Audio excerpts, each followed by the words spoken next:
Hai teman-teman, Shalom. Apa kabar hari ini? Semoga kita semua dalam keadaan sehat ya. Jadi ini teman-teman adalah kisah perjalanan pelayanan saya melakukan orientasi lapangan di GKS Jemaat Laihau. Selamat menyaksikan. Jadi GKS Jemaat Laihau berada di wilayah Kecamatan Lewatidahu, Kabupaten Sumba Timur. GKS Jemaat Laihau berada 7 km dari wilayah Lewa Pametikarata yang tentu menjadi pusat ekonomi dan sekitar 70 km dari kota Waingapu. Secara topografisnya, wilayah Laihau merupakan dataran tinggi yang cocok untuk kegiatan pertanian dan juga perkebunan. Namun curah hujan yang kurang baik dan juga sumber air yang terbatas menjadi keluhan bagi setiap warga jemaat dalam keinginan untuk mengolah tanah yang ada. Sedangkan untuk pertanian sendiri hanya mengharapkan air hujan. Suhu yang tertinggi mencapai 32 derajat Celcius di Desa Laihau dan juga suhu terendahnya 17 derajat Celcius. Sebelum menjadi jemaat yang mandiri, GKS Jemaat Laihau masih berada dalam wilayah pelayanan GKS Jemaat Pametikarata, yakni sebagai cabang Laihau. Kemudian pada tanggal 28 September 1988, jemaat ini berdiri sendiri dengan pendeta tertabis, yakni Pendeta Paul Karanggulimu STH. GKS Jemaat Laihau menjadi jemaat mandiri dengan beberapa cabang pelayanan, cabang Kangeli, cabang Injung, cabang Watungudu, cabang Laitena, cabang Pahawura, dan cabang Walakiri. Dalam perjalanan selanjutnya, pada tahun 2002, GKS Jemaat Watumbelar menyerahkan salah satu cabang yang letaknya berdekatan dengan GKS Jemaat Laihau, yakni cabang Padanjara, sebagai bagian dari pelayanan Jemaat Laihau.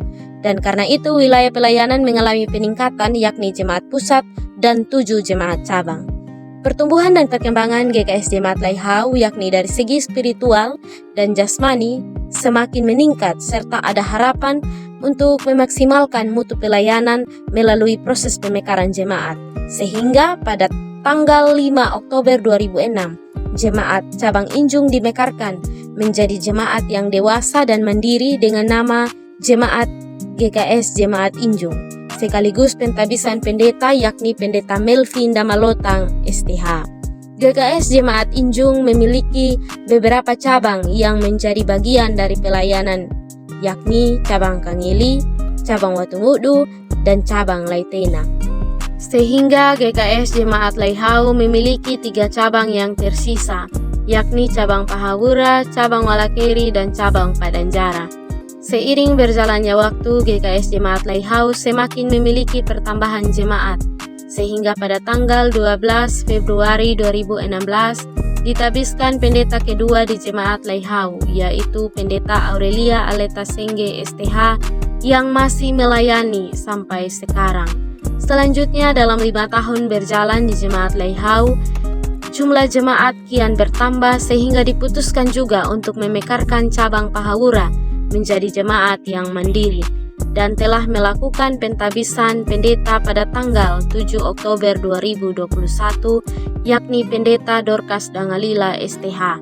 Dan kini wilayah pelayanan GKS Jemaat Laihau tersisa pusat, cabang Walakiri, dan cabang Padanjara, yang dimana saat ini cabang Padanjara juga sedang berada dalam proses pemekaran dan pemanggilan pendeta. Dan pada tanggal 18 Agustus 2024 telah dilaksanakan pemilihan calon pendeta dan terpilih Vikaris Yohanes Bulu STH. Jadi baik teman-teman, adapun program pelayanan yang ada di GKS Jemaat Laihau sendiri yakni ibadah minggu pusat dan cabang-cabang, kegiatan Rabu Pintar, kegiatan bimbel bagi usia 4-6 tahun, kegiatan sekolah minggu pusat dan cabang-cabang, ibadah remaja, ibadah pemuda pusat dan cabang-cabang, dan juga ada ibadah rumah tangga. Ini adalah sesi perkenalan kami di GKS Jemaat Laihau didampingi oleh pendeta mentor, dan ini salah satu cabangnya, cabang Walakiri, di mana saya memimpin ibadah minggu karena dipercayakan oleh ibu pendeta, dan sebelum itu saya sempat memimpin ibadah sekolah minggu pagi hari. Di pusat juga demikian, saya sering memimpin ibadah sekolah minggu dan melakukan berbagai aktivitas bersama-sama dengan anak sekolah minggu maupun kelas remaja, yakni mewarnai, teka-teki silang, dan lain sebagainya. Ini adalah kegiatan bimbel bagi usia 4-6 tahun yang ada di GKS Jemaat Laihau yang merupakan hasil kerjasama dengan Yayasan Bina Mandiri Indonesia. Di sini anak-anak belajar huruf dan juga angka, dan setelah belajar mereka juga disiapkan makanan padat, dan setelah belajar mereka akan duduk dan makan bersama-sama. Kegiatan ini berlangsung setiap hari Senin sampai hari Jumat. Di GKS Laihau juga ada kegiatan Rabu Pintar yang berlangsung setiap hari Rabu jam 3 sore.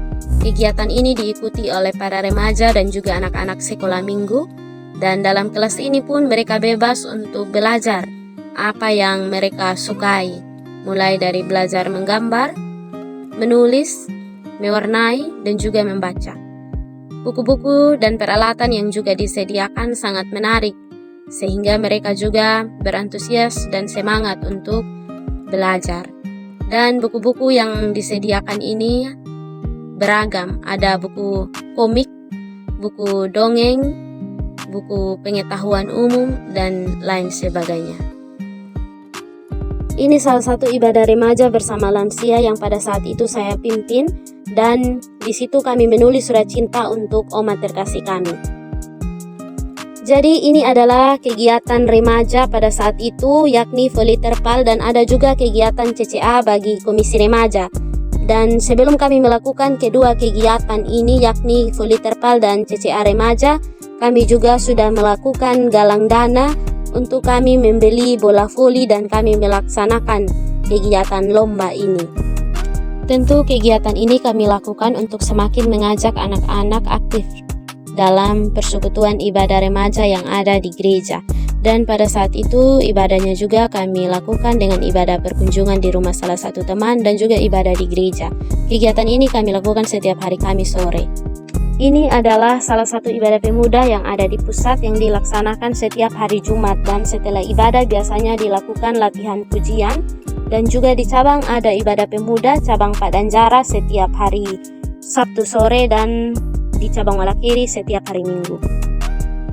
Ini adalah latihan persiapan untuk ibadah Taise sekaligus ibadah perpisahan dengan mahasiswa praktek, dan ini saya sedang membuat temanya.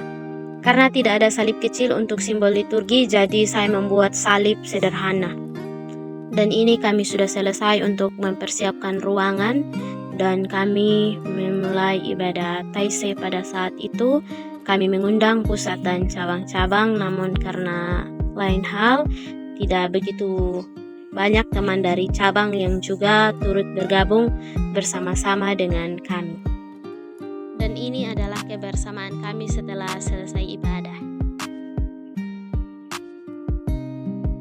Ini adalah kegiatan part yang pada saat itu saya pimpin dan juga saya ikuti. Dan ini adalah potret ketika kami mendekorasi gereja menggunakan kain warna hijau yang ada sehingga boleh sesuai dengan warna liturgi. Pada saat itu kekurangan kain warna hijau dan kami menggunakan kain gorden disambung sehingga bisa menjadi latar bagian belakang. Ini adalah bagian dari latihan persiapan untuk mengikuti PR Sinode di GKS Jemaat Pogobina, dan pada saat itu saya pun mengikuti PR Sinode karena diizinkan oleh mentor. Saat itu saya juga mengikuti ibadah pemuda seklasis lewat Idaho yang bertempat di GKS Jemaat Injung, lebih tepatnya lagi di Bukit Marambu atau Bukit Doa. Saat itu juga saya mengikuti kegiatan komisi Bapak dan komisi Ibu seklasis di GKS Jemaat Bidi Praing.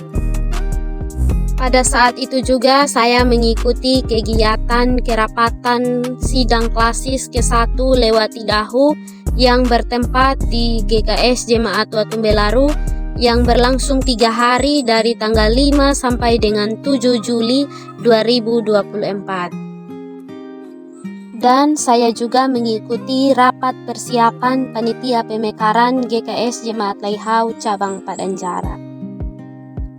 Saya juga mengikuti kegiatan katekisasi yang dilakukan kepada anak-anak yang bersedia untuk CD, dan pada saat itu mereka berjumlah 6 orang, dan kami pun mengikuti acara syukuran yang dilakukan oleh keluarga.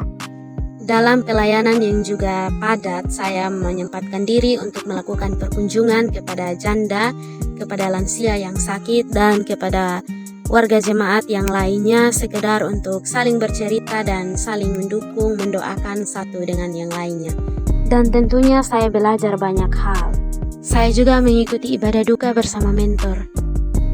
Adapun usul dan saran saya untuk meningkatkan pelayanan dalam GKS Jemaat Laihau adalah perlu sekali untuk meningkatkan kegiatan evaluasi bagi pelayanan yang telah dilakukan, bukan saja di pusat namun juga di cabang-cabang, yakni antar majelis jemaat dan juga antar majelis jemaat dengan warga jemaat, agar kualitas ibadah yang disediakan dapat semakin baik dan menjawab sesuai dengan apa yang menjadi kebutuhan dari warga jemaat dan dapat menolong mereka untuk semakin mencerminkan Kristus di dalam kehidupan mereka. Penting juga dalam menjalankan tugas dan tanggung jawab sebagai sesama anggota majelis jemaat. Tentu perlu saling mendukung, mendampingi, dan kerjasama satu dengan yang lain, sehingga dapat menyelesaikan setiap tugas dan tanggung jawab yang ada dengan penuh integritas. Begitu juga dengan komisi kategorial yang ada, perlu juga keaktifan secara khusus bagi para pengurus yang ada di dalam komisi-komisi agar dapat lebih mengajak dan mendorong sehingga pelayanan komisi-komisi yang ada di GKS Jemaat Laihau dapat berjalan dengan lebih baik lagi.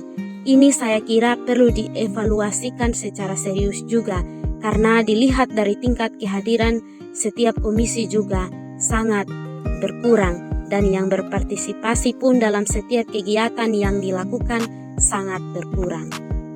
Kehidupan yang kita jalani tidak selalu dapat kita kendalikan atau pahami sepenuhnya. Di tengah suka duka, terdapat banyak hal yang harus kita hadapi dan lalui. Namun di balik semua pengalaman dan perasaan yang kita rasakan, kita percaya bahwa rencana dan campur tangan Tuhan selalu hadir. Kita meyakini bahwa segala sesuatu yang kita alami, baik suka maupun duka, digunakan Tuhan untuk kebaikan kita. Demikian pula ketika kita memilih dan berkomitmen untuk terlibat dalam dunia pelayanan, tentu kita percaya bahwa hal ini telah menjadi bagian dari rencana Tuhan yang luar biasa.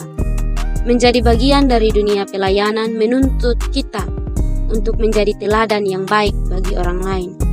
Dan melalui masa orientasi lapangan yang saya lewati, saya banyak belajar tentang bagaimana menjadi seorang pelayan yang percaya diri, optimis dalam merencanakan sesuatu hal, sabar, setia, rendah hati, tegas, dan inklusif dalam berelasi dengan dunia luar, mitra gereja dan jemaat. Saya juga belajar bagaimana menjadi teladan yang selalu mempersiapkan diri dengan baik untuk memberitakan Injil dan menunjukkan teladan sebagai pelayan Tuhan. Dalam menjalankan semua ini, saya juga menyadari bahwa saya tidak dapat mengandalkan kekuatan dan kemampuan diri sendiri. Oleh karena itu, dalam semua hal yang saya lakukan, tentunya saya selalu memohon kepada Tuhan dan mengandalkan Dia sebagai pemilik pelayanan, sumber kekuatan, yang janjinya selalu setia bagi setiap kita. Saya juga percaya bahwa ketika kita menyerahkan diri kita untuk melayani Tuhan, kuasa-Nya akan bekerja dengan luar biasa di dalam diri kita, dan Ia mampu untuk mengubah setiap kelemahan kita menjadi kekuatan yang luar biasa.